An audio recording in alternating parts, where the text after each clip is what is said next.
Di kelas 3 masa ujian juga, saya dapat kabar duka. Posisi saya tuh kan lagi di kampung.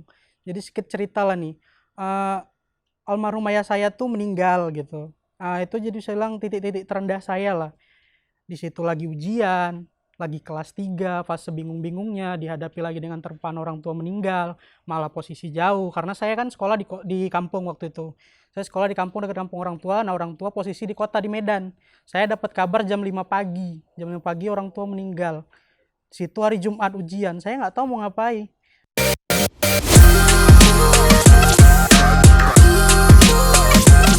Halo Sobat Psikologi, apa kabarnya kalian semua? Semoga sehat dan bahagia selalu ya. Nah, dari Psikologi kali ini bertemu sama aku, Ega, dan kita akan membahas topik seputar quarter life crisis. Nah, buat kalian semua yang mungkin belum tahu tentang quarter life crisis, singkatnya quarter life crisis adalah fase di mana masyarakat atau anak-anak muda nih dengan rentang usia 18 hingga 30 tahun, which is kebanyakan penonton Psikologi ini merasakan kebimbangan nih dalam menentukan apa sih tujuan hidupnya. Nah, untuk membahas fenomena yang menarik ini, Ega ditemani oleh bintang tamu yang sangat spesial dan sedang mengalami juga nih quarter life crisis. Untuk itu, yuk kita kenalan sama beliau dan juga cari tahu nih bagaimana sih pengalaman dia. Halo Mas Hafiz, apa kabarnya nih? Baik, alhamdulillah. Baik ya. Oke, Mas Hafiz, kesibukannya apa aja nih belakangan ini? Sekarang lebih ke kuliah sih Kak, karena kan udah semester akhir juga, mahasiswa semester akhir ya, biasalah kesibukannya. Oke, Mas Hafiz, buat Sobat Psikologi ya semuanya, kayaknya kalau tak kenal maka tak sayang ya Mas Hafiznya. Untuk itu ayo kita lebih mengenal lebih dekat lagi nih sama narasumber kita. Sebelumnya aku mau kasih tahu sedikit hal-hal tentang Mas Hafiz ya. Jadi Mas Hafiz ini adalah seorang wakil ketua himpunan mahasiswa jurusan Pendidikan Teknologi Informatika dan Komputer tahun 2021-2022. Ia juga wakil ketua unit kegiatan mahasiswa Islam di bidang sosial lingkungan 2021 hingga 2022, koordinator produksi Expo Elektro Unimed 2021. Wah, ternyata Mas Hafiz ini aktif ya, sangat aktif sekali di bidang-bidang perkuliahan ya Mas ya. Lumayan lah Kak, karena dari zaman sekolah juga sebelum masuk dunia perkuliahan udah aktif untuk berorganisasi, karena kan di organisasi juga banyak ilmu yang bisa kita pelajari. Jadi semenjak masuk dunia perkuliahan juga kepengennya aktif gitu, kayak di jurusan, ikut unit kegiatan mahasiswa. Jadi seenggaknya ada yang bisa dilakuin gitu. Jadi nggak cuman kupu-kupu gitu, kuliah pulang gitu. Yap, Ada isinya. betul, kupu-kupu. Itu mungkin kalau ngomongin quarter life crisis ya Mas. Sekarang tuh maaf kalau boleh tahu umurnya berapa nih Mas? Saya 23. 23 tahun. Nah, Sobat Psikologi, umur Mas Hafiz ini 23 tahun yang berarti sedang masuk ke dalam fase quarter life crisis juga ya Mas ya. Oke, ngomong-ngomong tentang topik kita quarter life crisis, boleh nggak sih aku minta pendapat sedikit dari Mas Hafiz? Kalau dari definisi Mas Hafiz sendiri, apa sih quarter life crisis itu Mas? Quarter life crisis. Dari namanya kita ambil berarti seperempat dari umur dari perjalanan hidup kita, periode dari seperempat umur kita. Jadi quarter life crisis ini kayak proses ketidakpastian atau dalam proses dari remaja menuju pada tahap dewasa, di mana seseorang itu mencari jati dirinya. Awalnya rentang terjadi kalau pada usia awal mungkin di anak sekolah ya, usia 17, 18 sampai awal 20-an. Nah, banyak sih yang kekhawatiran yang dialami ya, baik itu orang itu kan dituntut harus dewasa, baik dari segi berpikir, finansial, ataupun karir atau kerjaan yang akan dia lakukan ke depan. Nah, kekhawatiran ini muncul gitu, ke depannya kita akan bagaimana, mau gimana gitu. Ketakutan itu kan mulai ada sejak usia dini. Nah, itu sih yang saya pikirkan untuk ke depannya juga gitu. Gimana membangun karir, terutama saya ya, lepas kuliah ini saya mau kemana gitu. Saya bisa kerja sesuai dengan jurusan saya atau enggak, kayak gitu. Ketakutan kayak gitu sih Kak yang dialami. Betul, quarter life crisis itu memang kalau tadi kita breakdown lagi ya 18 hingga 30 tahun. Banyak sekali ya ketakutan-ketakutan di masa perempatan umur ini ya. Tentang tadi kuliah, tentang juga mungkin pasangan hidup, tentang pekerjaan. Nah, tadi aku dengar sedikit dari Mas Hafiz ada tuntutan tentang quarter life crisis. Nah, kira-kira ada nggak sih Mas, menurut Mas Hafiz sendiri ya yang sedang mengalami quarter life crisis, tuntutan yang mungkin ya di generasi milenial ini tuntutan apa sih yang paling berpengaruh? Apakah itu dari media sosial, pertemanan, apa gimana Mas? Kalau tuntutan, saya bisa ambil kesimpulan dua. Dari faktor internal saya sendiri, ada juga dari faktor eksternal keluarga. Kayak tuntutan dari saya sendiri, saya pengen ini nih, saya pengen punya suatu pencapaian dalam hidup saya. Entah saya misalnya pengen punya mobil, pengen punya rumah gitu. Itu kan dari diri saya sendiri. Tuntutannya apa? Saya harus bekerja, saya harus punya ini, itu. Dari lingkungan sendiri, kayak yang saya bilang tadi, keluarga sih. Karena kan kita kayak sering gitu kan, apalagi di umur 20-an gini segini ya, kalau ada acara-acara apa tuh kumpul keluarga kan ditanya, udah ngapain gitu, kalau yang udah kerja kerjanya apa gitu kan, banyak sih judgement dari luar gitu, bahkan dari keluarga sendiri juga. Nah itu sih, berusaha buat memenuhi tuntutan-tuntutan itu. Benar, tuntutan-tuntutan yang sebenarnya mungkin kita sebenarnya nggak terlalu pengen nih, tapi karena tuntutan dari society yang bikin kita jadinya harus melakukan itu. Nah, Mas Hafiz, ngomong-ngomong soal media sosial ya, pasti mayoritas semua milenial bahkan sobat psikologi juga pasti bermedia sosial nih. Kira-kira gimana nih caranya supaya kita bijak bermedia sosial supaya mungkin tuntutan dari quarter life crisis itu tidak terlalu menohok gitu ke diri kita, Mas? Kalau saya bijak dalam penggunaan media sosial, yang satu pasti hiburan lah, namanya media ya kan, fungsinya juga untuk menghibur. Di sana tempat kita bisa relaksasi diri, mungkin bisa menjadi diri kita sendiri juga, apa yang kita pengen, apa yang kita cari di situ semua ada.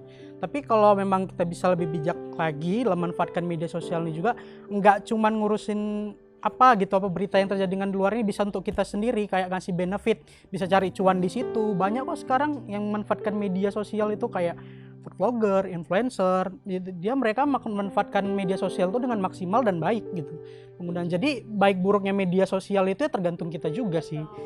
Alih-alih menggunakan media sosial untuk ajang iri-irian dan bikin makin frustasi ya, quarter life crisis. Oh misal si A udah dapat kerja di sini, aku masih di sini, atau si A udah nikah lagi nih, atau kita belum nikah gitu. Lebih baik dipakai buat ajang kreativitas, bikin tadi vlogger, bikin konten-konten gitu ya. Oke, bagus banget emang. Itu semua betul, tergantung perspektif kita ya, sobat psikologi. Dan ngomong-ngomong soal quarter life crisis, tadi ada fase 18 hingga 30 tahun nih sobat psikologi. Nah, Mas Hafiz sudah melewati fase di mana 18 hingga 20 tahun ya, 18 hingga 20 tahun nih. Kira-kira aku mau tanya dan berbagi cerita sama Mas Hafiz sendiri. Di masa 18 hingga 20 tahun tuh quarter life crisis apa sih yang Mas Hafiz sudah lewati dan bagaimana cara melewatinya dengan baik? Kalau cerita dari fase itu berarti balik lagi ke masa SMA lah ya Kak ya. Agak ngulang dikit gak apa-apa lah ya. Jadi di fase 18 sampai 20 tahun tuh banyak lah yang udah saya jalani. Salah satunya yang bisa dibilang titik balik, titik rendah saat perubahan terbesar saya itu di kelas 3. Karena di situ satu ujungnya, di saat kita menentukan mencarikan jati diri, kita mau kemana nih ke depannya. Pilihannya cuma dua, kalau nggak kita kuliah, kita kerja. Nah di saat-saat masa-masa itu, di kelas 3, masa ujian juga, saya dapat kabar duka. Posisi saya tuh kan lagi di kampung, jadi sedikit cerita lah nih. Almarhum ayah saya tuh meninggal gitu. Itu jadi saya bilang titik-titik terendah saya lah. Di situ lagi ujian, lagi kelas 3, fase bingung-bingungnya, dihadapi lagi dengan terpaan orang tua meninggal, malah posisi jauh. Karena saya kan sekolah di kampung waktu itu. Saya sekolah di kampung dekat kampung orang tua, nah orang tua posisi di kota di Medan. Saya dapat kabar jam 5 pagi. Jam 5 pagi orang tua meninggal. Situ hari Jumat ujian, saya nggak tahu mau ngapain. Akhirnya saya putuskan buat kontak keluarga nanya gimana kabar. Toh ya udahlah, gimana juga kan perpisahan, kematian kan kita nggak ada yang tahu, memang harus kita ikhlaskan juga. Akhirnya faktor pendorong saya untuk kuat ngadapi itu keluarga satu, dua support teman juga gitu. Tahu berita kabar itu untungnya banyak juga temen yang support, nelpon nanyain gimana kabar abang-abang. Ya udah saya tetap kuat aja, keep going kan, karena mau kayak mana pun hidup tuh harus terus lanjut, yang udah ya udah gitu. Lanjut setelah itu yang ngerubah saya jadi kayak sekarang, mau nggak mau saya juga harus berpikir dewasa, walaupun saya anak paling kecil ya. Saya anak paling kecil, beban tanggungan keluarga tuh bukan di saya, di abang saya. Cuman namanya kita anak laki-laki, kan ada rasa pikiran buat tanggung jawab nih. gimana caranya kita harus bisa mandiri. Jadi saya berpikir mulai mutar otak gimana caranya biar bisa survive ataupun seenggaknya saya cukup untuk kebutuhan saya sendiri. Karena semenjak meninggal almarhum ayah saya tuh terasa perbedaannya. Dari mulai apa-apa yang sebelumnya ada, mau ini tuh tinggal minta kan, ada ayah ya, minta ini minta itu, ada semua dikasih. After nggak ada ayah lagi, ya susah gitu. Mau apa-apa minta ke abang pun kadang susah, kadang kayak malah nggak dapat respon baik gitu, kayak dimarahin. Ya udah sabar lah, gini. Akhirnya saya mikirin gimana caranya saya bisa punya uang sendiri. Mau nggak mau saya dituntut harus dewasa di situasi itu. Bahkan di usia 18 hingga 20 tahun sudah mulai mencoba untuk mencari uang sendiri ya. Nah, itu di usia 18 hingga 20 tahun tuh biasanya Mas Hafiz, apa tuh kepikirannya cari uangnya tuh usaha apa tuh Mas? Apa aja sih, karena kayak di usia zaman itu kan udah ada ojol-ojol juga ya. Saya mulai kepikiran buat daftar jadi mitra. Dari pagi sampai siang atau sore itu saya ojol, kemudian malamnya saya kan namanya tinggal di kampung kan, ada saudara yang buka-buka kedai, saya bantu-bantu di situlah di kedai itu. Pokoknya yang ada di pikiran saya pada saat itu gimana caranya ini bisa ada uang atau survive sampai kelas 3 sampai tamat. Karena kan posisinya di kampung tuh jadi orang tua. Even orang tua ngirim tuh tapi kan nggak akan cukup juga. Yang namanya kita anak kelas 3 kan, di akhir sekolah banyak biaya ini itu. Ya saya coba cari seenggaknya minimal uang jajan saya ada. Itu. Ya itulah yang saya lakuin sampai kelas 3 dan akhirnya kelas 3 saya kembali ke Medan. Di situ pun masih juga bimbang antara pikiran nih mau kerja atau lanjut kuliah. Oke, bahkan di usia 18 hingga 20 tahun tuh memiliki quarter life crisis. Gimana nih, apakah mau melanjutkan pekerjaan atau kuliah? Dan ternyata nggak sampai di situ saja, itu malah menjadi tantangan baru lagi di masa perkuliahan di umur 20 hingga 25 ya Mas. Berarti saat ini yang sedang Mas Hafiz jalani ini berarti di periode kedua quarter life crisis.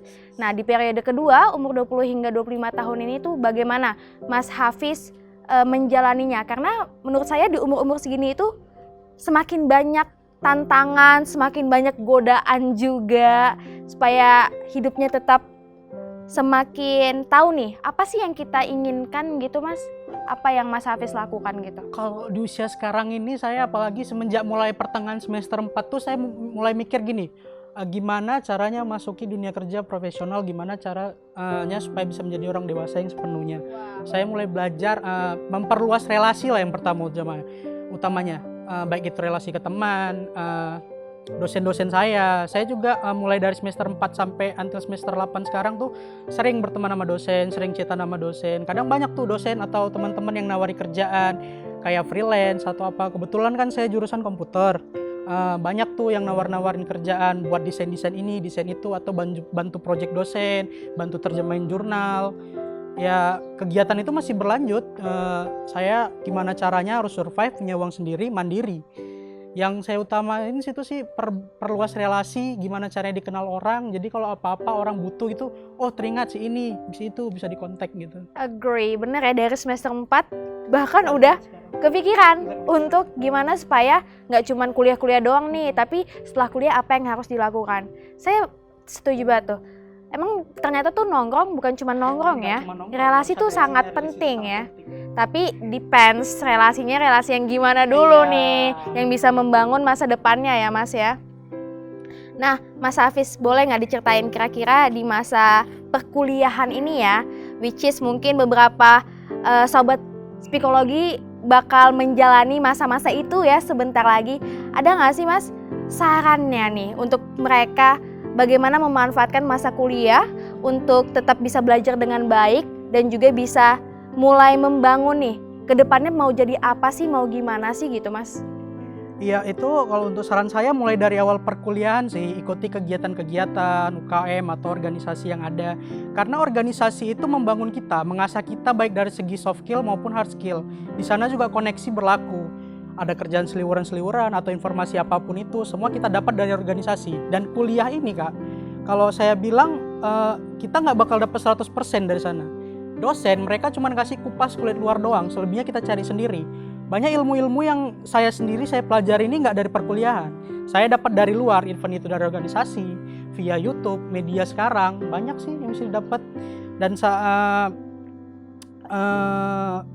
Ya, pentingnya organisasi tadi selain kumpul dan nongkrong juga banyak ilmu yang bisa kita dapat. Nggak cuman kuliah pulang kayak pembahasan kita tadi. Jadi sebenarnya dunia perkuliahan ini luas. Kalau kita mau dalami, kalau kita mau ngikuti. Tapi ada plus minusnya juga. Ada tongkrongan yang sekedar buang-buang waktu, nggak baik, ada cerita-cerita nggak ada yang kita dapet gitu kan. Ada juga tongkrongan yang memang dia tuh ada isinya, perbanyak relasi, kenal dosen sana sini. Saran saya pandai-pandai survive itu pandai lihat keadaan, situasi kondisi, ambil kesempatan yang ada, jangan pernah nolak kalau ditawari ini itu, gak apa-apa, even kita salah, even kita gagal, jadikan pelajaran. Toh hidup gak cuma sekali, kita masih muda, usia masih panjang, kesempatan masih ada.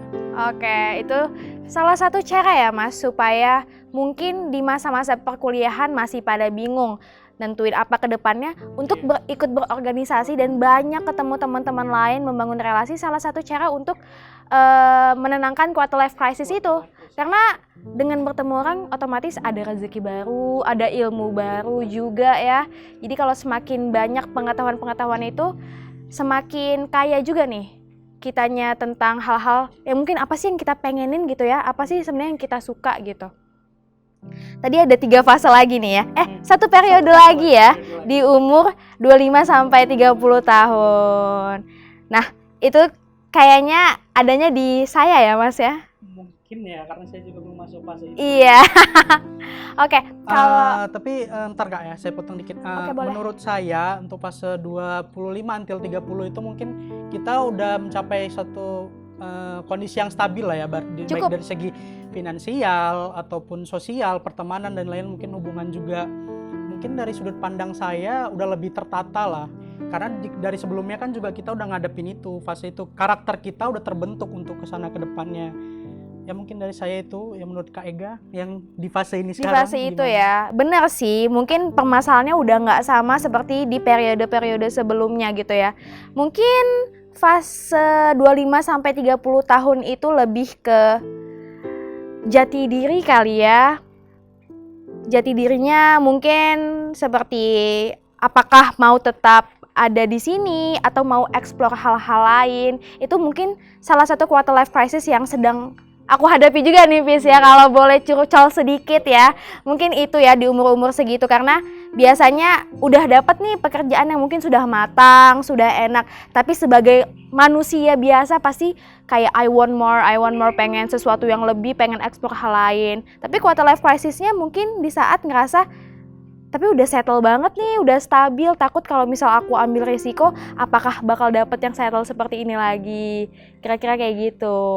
Sorry nih Kak, Kakak kan dari fase itu, motong dikit ya Kak. Jadi aku di fase itu kita ada nggak sih Kak, kayak ngerasa jenuh nih misalnya dengan apa yang udah kita jalani gitu, apa yang udah kita bentuk, kayak yang Kakak bilang tadi, udah stabil nih, udah stagnan di sini sih, jenuh nih, pengen keluar coba hal baru gitu-gitu, ada nggak sih Kak, atau gimana gitu rasanya gitu? Ada banget, soalnya hidup yang apa ya, kadang orang bilang pengen banget nih hidup dinamis, padahal kadang hidup yang kayak gitu tuh boring banget. Mungkin salah satu caranya adalah cari hobi ya, cari hobi, ikut-ikut kegiatan lain. Sebenarnya kembali lagi lihat-lihat teman juga, pertemanan baru, dan juga ketika udah lebih banyak boringnya daripada happy-nya, yaitu harus berani ambil persimpangan quarter life crisis ini. Apakah pengen hal baru lagi, ataukah mungkin masih ada hal yang bisa kita pelajari di tempat yang sekarang ini.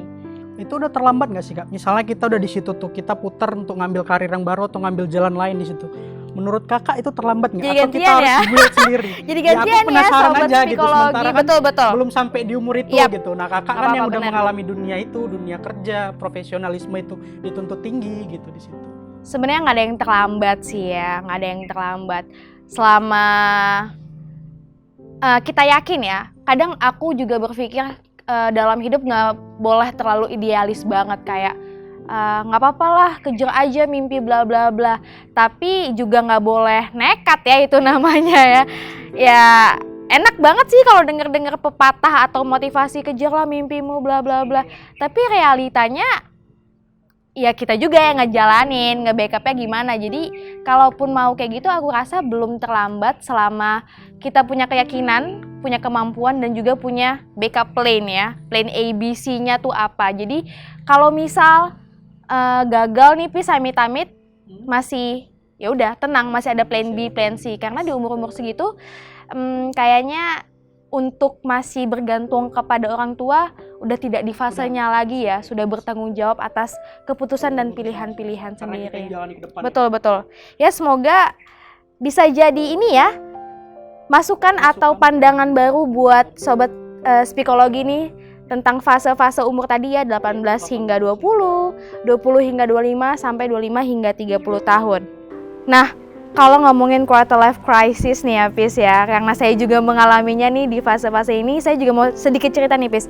Jadi kalau dari saya sendiri ya, biasanya mungkin kalau Apis tadi ke hobi, kalau di umur-umur segini mungkin saya ke olahraga ya.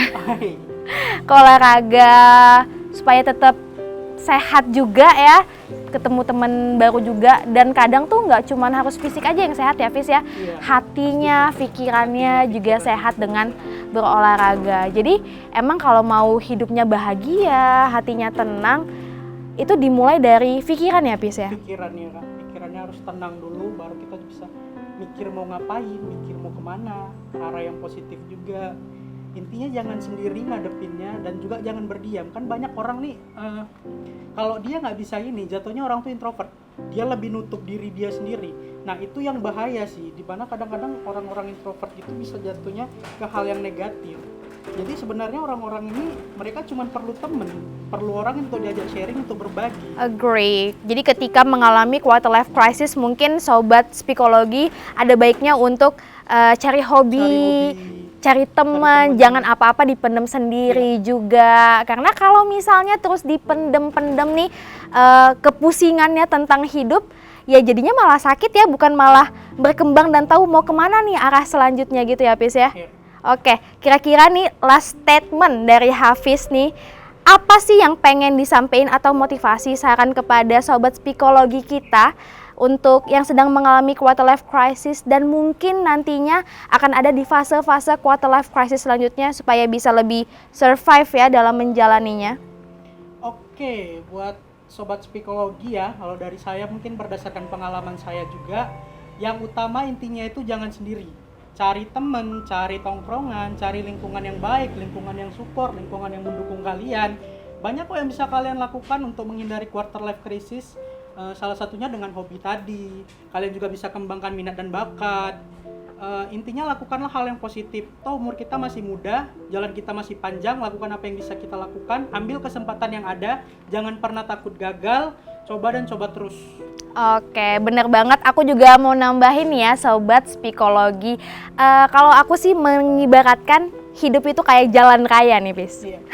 Jadi mungkin ini salah satu tips untuk yang sedang mengalami quarter life crisis. Jadi kita ibaratkan hidup sebagai jalan raya di mana kalau lampunya lagi merah, berarti ya kita berhenti dulu sejenak. Kalau lampunya lagi hijau, berarti kita lagi dikasih buat jalan. Kalau lagi macet, kita bisa menanggapinya dengan depends, mau denger lagu supaya have fun atau mau ngomel-ngomel supaya pusing, itu sama aja bisa dikaitkan di kehidupan gitu. Jadi ketika jalan menuju tujuan itu sedang sulit-sulitnya, bagaimanapun akan sampai juga. Even mungkin tidak sampai ke tujuan yang kita mau, tapi percayalah kalau mungkin di tujuan itu akan tetap ada hal baiknya ya Pis ya. Oke, terima kasih banyak Hafiz sudah menemani bincang-bincang tentang quarter life crisis di psikologi kali ini. Senang sekali bisa dapat banyak insight baru dan semoga para sobat psikologi bisa dapat banyak insight juga ya. Bisa dapat banyak hal-hal baru yang bisa diterapkan di kehidupannya. Oke, untuk itu sekaligus saya Ega. Saya Muhammad Hafiz. Kami pamit, sampai jumpa di psikologi selanjutnya. Bye!